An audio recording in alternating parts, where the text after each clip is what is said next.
Welcome friends. আমরা অনেক সময় এসবিআই ডেবিট কার্ড ব্যবহার করি, কখনো বিল পেমেন্ট করি, কখনো শপিং করি। এর জন্য একটা রিওয়ার্ড পয়েন্ট এসবিআই দেয়, সেটা আমরা অনেকেই জানি না। কিভাবে সেই এসবিআই রিওয়ার্ড পয়েন্ট আমরা ব্যবহার করব সেটা আমরা অনেকেই জানি না। তা চলুন আজকে এই নিয়েই ভিডিও, সেই এসবিআই রিওয়ার্ড পয়েন্ট নিয়ে আমরা কি কি করতে পারি। এর জন্য প্রথমে গুগল ক্রোমে এসে টাইপ করুন sbi.co.in, লিখে সার্চ করুন। তারপর আপনার সামনে এরকম একটি পেজ ওপেন হবে এসবিআই এর। ঠিক ডান দিকের কর্নারে নেট ব্যাংকিং বলে একটি অপশন আছে, সেই অপশানে ক্লিক করুন। ক্লিক করার সঙ্গে সঙ্গে পার্সোনাল ব্যাংকিং, তার নিচে লগইন এই অপশানে ক্লিক করুন। ক্লিক করার সঙ্গে সঙ্গে আরেকটি পেজ ওপেন হবে কন্টিনিউ টু লগইন। তারপর এখানে user name, password, enter captcha দিয়ে লগইন করুন। ক্লিক করার সঙ্গে সঙ্গে আপনার রেজিস্টার মোবাইল নাম্বার একটি ওটিপি যাবে, সেই ওটিপি এখানে এন্টার করুন। ওটিপি এন্টার করে সাবমিট বাটনে ক্লিক করুন। ক্লিক করার সঙ্গে সঙ্গে আপনার এসবিআই নেট ব্যাংকিং লগইন হয়ে যাবে। বাম দিকের কর্নারে কুইক লিঙ্কস বলে যে অপশানগুলি আছে, ঠিক তার নিচের দিকে এসবিআই রিওয়ার্ড এই পয়েন্টে ক্লিক করুন। ক্লিক করার সঙ্গে সঙ্গে আরেকটি পেজ এখানে ওপেন হবে, রিওয়ার্ড পয়েন্টস স্টেটমেন্ট।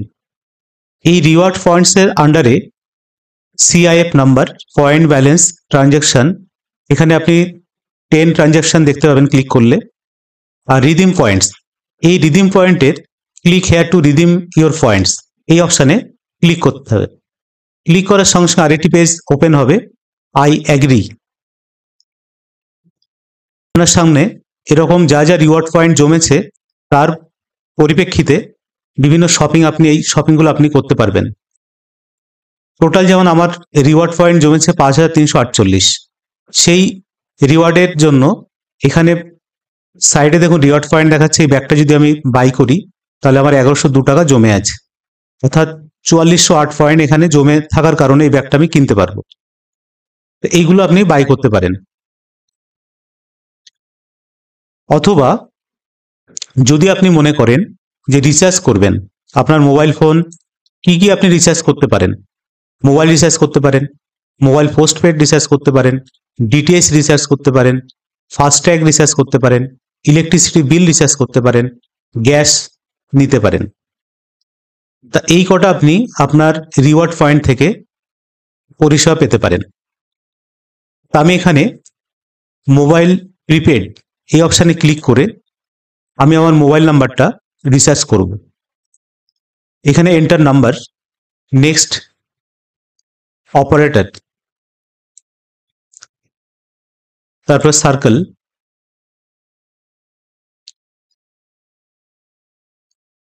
নিচে অ্যামাউন্ট। এখানে ভিউ প্ল্যান করে আপনি আপনার প্ল্যানটা দেখে নিতে পারেন। ট্রু আনলিমিটেড,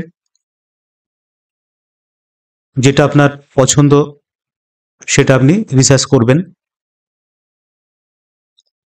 তো আমি 349 সিলেক্ট করলাম। তারপরে এই চেকবক্সটি সিলেক্ট করুন। তারপরে কন্টিনিউ বাটনে ক্লিক করুন। ক্লিক করার সঙ্গে সঙ্গে আরেকটি পেজ অর্থাৎ সামারি এখানে শো করবে। একবার কারেকশন করে নেবেন,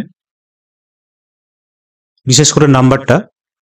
তারপরে প্রসিড বাটনে ক্লিক করুন। ক্লিক করার সঙ্গে সঙ্গে আরেকটি পেজ ওপেন হলো আপনার সামনে।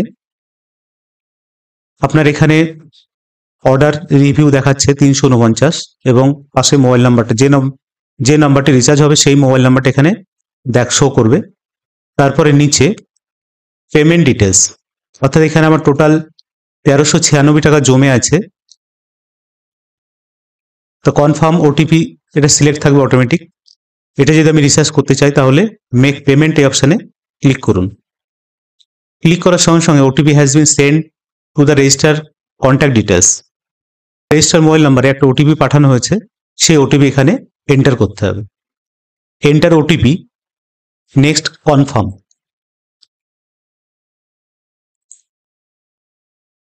Research successful. তো বন্ধুরা, আপনারা এইভাবে খুব সহজেই আপনার রিসার্চটি করতে পারবেন।